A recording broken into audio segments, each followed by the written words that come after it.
So guys, Titan Season 2 Episode 10 Fallen carries on the split storylines that we were introduced to as of the end of last episode with the Titans disbanding. Now if you watched my review from last week, you would know that I said I was kind of apprehensive to see where this kind of split storyline, thing could go from now on. But this episode turned out to be quite decent and even set up some pretty huge things to come, which saw the seeds of Nightwing being planted. And I'm sure you guys, after seeing this episode, maybe know exactly what I'm on about, and we will break that down. We also got some answers of where Raven went from that very random disappearing act as of last episode, which led some very interesting and let's just say messy discoveries. Gar and Superboy ran into Cadmus Labs with a very, very eerie ending, but no Rose and Jason and no Hank and Dawn, but I'm guessing we're going to pick up with those characters in the future episode. I believe there is actually an episode kind of titled around Hawk, and yeah, just looking forward to see what happens to Jason and Rose as well. So Titans, let's jump into this video and talk about everything that we learned. But before we do,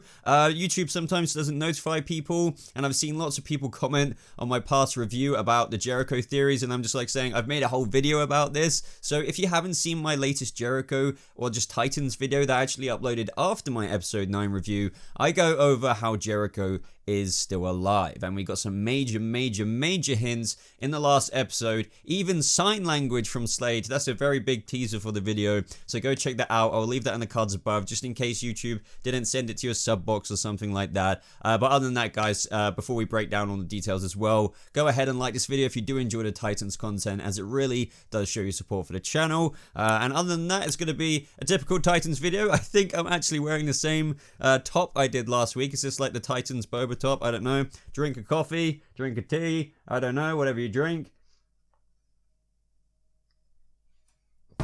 And let's get into this. Oh, and one more plug. I have a Discord server, join it. I know I say this quite a lot, but if you want to talk about Titans with me outside, why am I still talking so quiet? If you want to talk about Titans with me outside this video, because I do read all your comments, but if you want to have a conversation with me, Discord server link to my server is in the top pinned comment. Join it. See you there, hopefully after this review. Who knows? So as we all know, as of the end of last week's episode, Dick Grayson got himself arrested for assaulting some federal officers, which was interesting to hear what you guys had to say about that, whether that was in my episode 9 review or whether that was in my Saturday video about my Jericho theory. Because with all of the Jericho theories out there, there were a lot of people that were saying that this wasn't actually Dick Grayson's doing. I get where a lot of people were coming from with that, but the way I read it as of last week personally, and the way that it was intended to come across, was that after visiting Adeline last episode, seeking some form of atonement and forgiveness, which, he didn't get, Dick was left with no other choice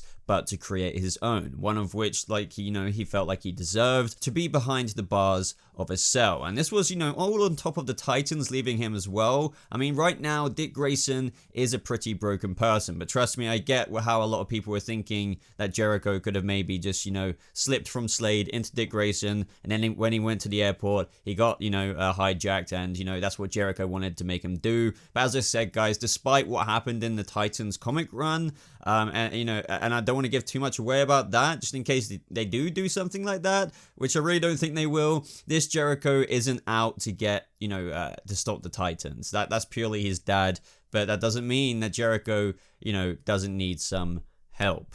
Major hint, watch my theory video, please. So with Dick Grayson, I was really looking forward to seeing what Titans would do this week with a guy who was literally detective and also a vigilante going around with Batman as Robin to only share a whole prison with criminals. And it turned out pretty much how I thought it would initially, and how he felt like he deserved to be there, didn't really want special treatment from that guard who was offering, him his own cell with privacy as long as he gave him like a heads up about, stuff that went down in the prison. But Dick was like, no, I want to be in Gen Pop, which is, if you guys, I think we all understand, for a cop, that is not good.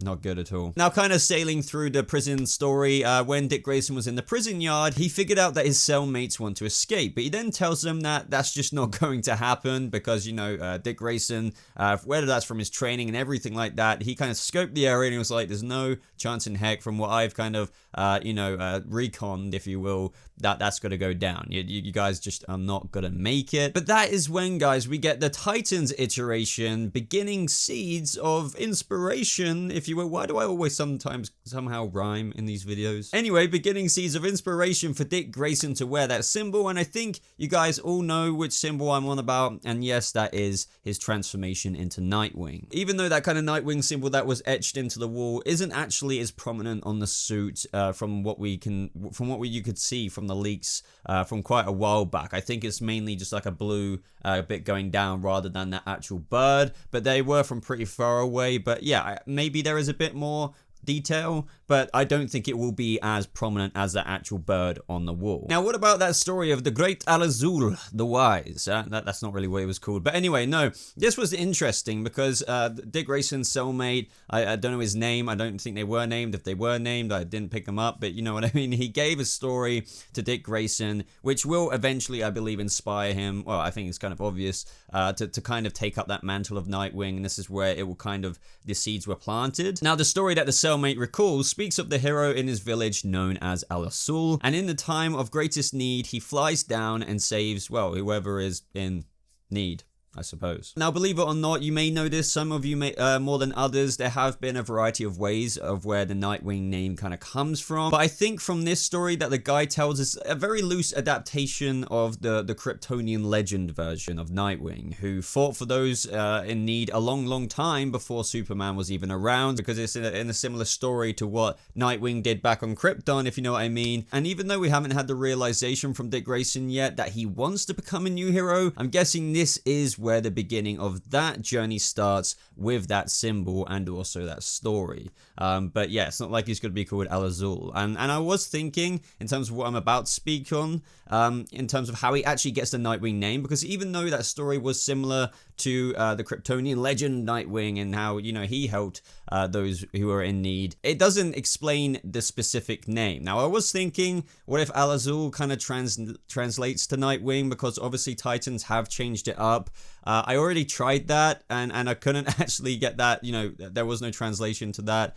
So we have the story, we have the symbol, that's what the purpose of this scene was, but it doesn't actually, as of yet, in this episode, give him that specific name. So yeah, we still have to wait to see how he will get that. I know probably some of you are really hoping for the actual Superman tie-in, and even though this was kind of like an homage or homage, I always mess up that word, to the Superman story, as I pointed out a couple of times already. I mean, to extend upon this tale from the cell when the time comes, Grayson could easily do a Superman line as well, but I can imagine it would be coming from him remembering more about, you know, this scene in prison. I think Titans is kind of doing it differently. And then what happens next with Dick Grayson? Well, he does exactly what Al-Azul does in that tale. He basically comes down from the moon and the stars in the night. I mean, obviously it wasn't that, you know, it wasn't exactly like that. But he does aid them with their escape in a really awesome fight scene that just demonstrated the best of his Robin skills, and I just loved that, like, especially that moment where he flings out, I don't know what it was, like a rock, and it stopped from the prison doors from falling down. I don't know, I just love all this stuff, and that little side flip that he did as well was just absolutely just amazing. I love it. I love it. I love it. As Dick said himself, a bird in the night that comes and saves people. I mean, little does he know that he's going to go from one bird into a whole new bird. But I still think we have a little bit of waiting yet, just for those who are wondering when I think Nightwing will come. I think I get asked that every week. I think it will be in the episode Nightwing, which I believe is 13. It could be introduced in 12. I'm not saying that it won't, but it will be towards the end. And people who are getting annoyed by that, I get where you're coming from. But at the same time, this whole season is about Dick Grayson and his arc into Nightwing. To introduce it in episode 3, just think logistically, that would have been rushed. Even episode 5 or 6 would have been rushed. This is all, you know, think about the story and structure and arc that they're telling. It needs to be, the way they've done it makes sense. And if they would have done it any other way, it would have actually received a lot of criticism in terms of an actual storytelling point of view, you know, or just critique. And some of you, I think, may be like, but wasn't season 1 Dick Grayson's storyline? But not really. Yes and no. That was more about him leaving Batman, coming into a realization. Season 2 is about him transforming. So hope you guys understand that, because I know a lot of people really wanted him in that suit earlier on. And it looks as though Dick will still continue to be in prison next episode. I mean, heck, he already had 7 years, no probation, and now he just aided people in escaping. So it's going to be really interesting to see how he gets out and how all of this disappears. And up next, guys, as we have no Hank and Dawn, we have no Jason or Rose, we just have 2 stories left. Let's start with Superboy and Gar, which, you know, I really enjoyed this episode. So I have to admit, when that scene started at the beginning with Mercy Graves in that car of her family, I barely recognized her until she started speaking. I don't know why, but I was just like, oh my god. I think it's because I didn't picture her having a family, considering what she does for Mr. Lex Luthor. Like, the kind of person you have to be to kind of condone and go through and execute the orders of that man, and then you see her in like a little family car saying, hey, I want to play board games.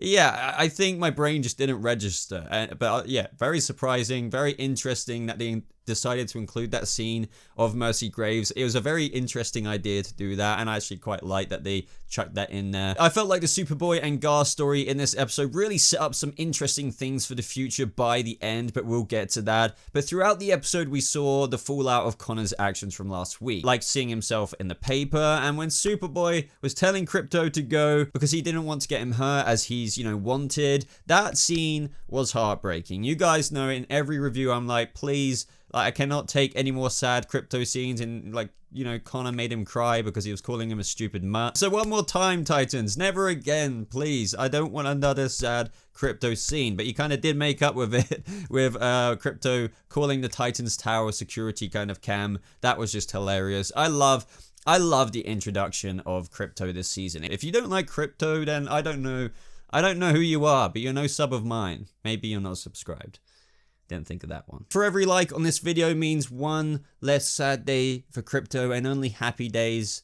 So like the video. If you don't, then you're as bad as Kryptonite. Anyway, this is when Cadmus arrives in the streets and they have to retreat to Titan's Tower after Gar found Superboy. And yet again, we were given another scene where Gar was this close to actually speaking to Bruce Wayne. Just my advice would be that if you want any big gun stuff from Bruce or Superman references, don't expect it. Just be happy and surprised when it comes, because I just really want something like that. Come on, Titans, you can do more, and just give us that Gar scene. He needs it. He's a fanboy. And this is when, of course, if you saw from the promo photos, by the way, join my Discord server, because, you know, I get sent the promo photos from WB. And if you want to literally be in the loop and find out the promo, the synopsis and everything for each episode, as soon as they come out, I post it in the Titans chat in my server. So make sure you do that.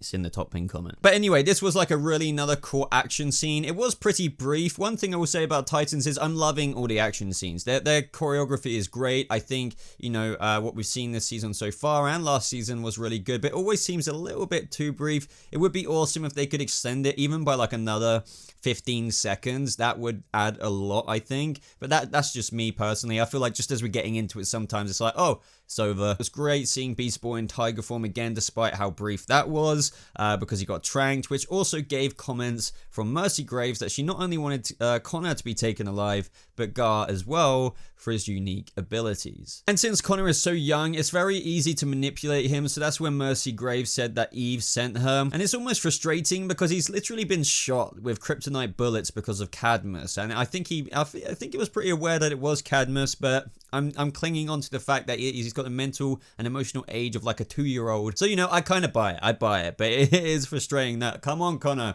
do you really want to go back to these people? Amongst the typical presence of Lex and Titans, usually only being in references, with Mercy saying that, you know, there's going to be a few changes to the program. We also got some very interesting scenes with Gar and Mercy, which mentioned the Titans iteration of Doom Patrol. So this is where Mercy Graves mentioned how Niles Calder and Cadmus Industries have crossed paths from time to time, and, you know, kind of gave some sentiments to his character, which if you're struggling to understand a bit, I definitely recommend checking out Doom Patrol. It's actually my favorite DC Universe show. I mean, I love Titans, don't get me wrong. Season 2 has terraformed things for me in terms of how much I love it, even more than Season 1, but Doom Patrol holds a special place in my heart. It's an amazing show. It's not for everyone. I'm losing my voice in terms of how wacky it is, but it's great. And if you kind of want a bit more context to the character of Niles Calder, which I won't get too deep into because I don't want to spoil stuff, let's just say without giving too much away, you get to learn about all the kind of skeletons and dark roads the Chief, aka Niles Calder, has in this closet. So yeah, it doesn't surprise me at all how he's come into contact with Mercy Graves and Cadmus Industries. Despite having Gar stuck here, it did kind of make me very excited when Mercy Graves offered Gar to explore his powers to the fullest. So far, we've only literally seen Gar be a snake and a tiger. So when Mercy Graves was saying this, I was thinking, oh my god, is she actually gonna kind of make him realize his full potential, and are we going to see him maybe morph into different things? I mean, I think that's what she was insinuating, because, you know, he can shapeshift into multiple kind of things, obviously, but Titans just hasn't quite got there yet. But to be honest, I loved his line in response being, all I want to be is a Titan. That was just perfect. However, jumping to that ending of the episode as it's related to what we're talking about, it seems that in between the scenes we got splitting this up and then revisiting Gar again, that Mercy Graves wants to let Gar do precisely that, return to the Titans. And we get that very, very eerie pan out of Gar watching the Wizard of Oz, looking at him from behind. Now, they've definitely done something to him here, and I hope it has something to do with taking advantage of his powers. Now, don't get me wrong, I don't want anything bad to happen to Gar, and you could argue they may not have done something to him here, but I don't know, it's just the way he was like that and the way it was panning out made him seem like really messed up. And as I said, all this could have taken place in the in-between scenes. To be honest, I don't know, maybe I'm having a screw loose in terms of what they could be doing, but I'm very suspicious as to what Mercy has planned. And more importantly, if Mercy is saying this and it has been planning this, the real question we should be asking is, what does Lex Luthor really have planned? Because she wouldn't really be executing all of this without the foundation coming from him. So yeah, has me very excited. And, you know, it just, Titans has so much potential with these larger background comic book characters that I really just hope that they explore and fulfill to the absolute potential it can be. From the very random disappearing act at the end of last episode, we caught up to Raven with her kind of at like this homeless shelter, which I believe kind of holds up a mirror for her in terms of what we saw in season 1, early season 1 if I remember correctly, with her going to similar places. We got the explanation that she left the Titans just because of how messed up this all is, and to be honest, I can't really necessarily blame her. The Titans all left for one reason or another, but Raven did go to the tower for a place of belonging, and amongst all of that drama that's already unfolded this season from the sins of the old Titans, she wanted out. During this episode for Raven, what I liked most is that it addressed that power struggle that she is going through, has been struggling with all this season, whether that's from when it was causing harm to herself and appearing when she slept, or whenever she slipped into anger, it kind of takes over and becomes extremely hard to control. But this episode, after meeting that friend, I guess you could say that's a new friend, in that scene in the street, she had the chance to use these powers again, which demonstrated that she actually did learn some control over them, because she had the opportunity to let full hell break loose on that guy as he was like pinned up against the wall and she was in full red-eyed demonic mode, and she kind of let him go. However though, just because Raven seems to have some sort of dominance and control over not going too far with it, or at least that's how it appears to her, that doesn't mean that the powers don't have a mind of its own, right up until the point where a little demon part of her cloud floated away, animated a statue gargoyle, I believe it was, to literally go after the guy and kind of mutilate it. What? So what I think I'm taking out of this in terms of what the show was trying to get out of that is that Raven obviously still doesn't really have control of her powers, but also you could argue that even though she stopped and took herself out of, you know, that moment she was in with that guy, kind of giving across the vibe that she maybe did, perhaps Raven still has these hidden intentions, you know, with her feelings, and, you know, maybe she was still wishing that he gave that guy more than what he got off with. And as a result of that, maybe even though, you know, because we all have dark thoughts sometimes, but it doesn't mean we're going to go do whatever dark thought we have, or maybe I'm just alone in that. But you know what I mean? That doesn't mean her powers didn't think, oh, I'm going to go do it, Raven, you know, unbeknownst to her, and then it floated off, and in so doing, just, yeah, as I said, fulfilled it for her. And after this, it seems that Raven may have found a new home with some other homeless girls, and amongst all of this in the episode, Donna caught up to all of this, and I'm just interested to see where this goes, because it, you know, evidently appears that things got to continue amongst this path. Same with Dick Grayson, same with Gar and all of that. next episode. So all in all, guys, a decent episode. I think it was, you know, slightly better than last week's episode. I mean, that kind of, as we all kind of said in the comments, whether it was for one thing or another, felt like weird initially. But this episode, now obviously going into it, expecting this separation for each of the characters, I felt like they did a decent job. The Nightwing setup was very intriguing. Rachel, which we just spoke about, set up, you know, all these questions for what really is going on with that demon stuff, and how far that could go with her, because, you know, that was pretty bad with what happened to that guy. Gar and Superboy. Oh yeah, I totally forgot to mention that, you know, Subject 13 is in stasis. So, like, what? Is he in a freaking tank now and they're going to try and recalibrate him, as Mr. Luther kind of told Mercy Graves in terms of that whole project that's going on with the subjects? Very interesting stuff there. And what is Gar going to do? What have they done to Gar? Very creepy kind of ending to that episode. Let me know what you thought down in the comments below. Let me know your thoughts on everything, especially I think the most popular thing coming out of this episode is the story of Al Azul. Let me know how you think that, you know, compares to other iterations or things maybe you were hoping Titans would do with the Nightwing origin. Even though we haven't got the Nightwing name, I would love to know your thoughts on that. We've got the symbol and how that comes from the story of Al Azul. But how do you think that actual name will come across? But other than that, guys, if you could just take 2 seconds of your time to like this video, especially if you got this far. I mean, you're a freaking soldier if you got this far in this long ass video. So yeah, thank you for liking it if you have. Subscribe for more Titans videos like this. If you just find yourself getting recommended here week after week, why not hit that subscribe button? Click that notification bell, because it really does just enable you to get notified for every one of my videos in terms of Titans. My past couple of videos are around here. Click on them if you want to learn about the Batman 2021 Penguin and Alfred stuff, because I'm covering the Batman 2021 with every update that comes out. Join my Discord server, as I said, and I believe that's everything. So thank you so much for watching, guys. Hope you have a lovely rest of your day, and I'll see you Titans in the next video. Goodbye.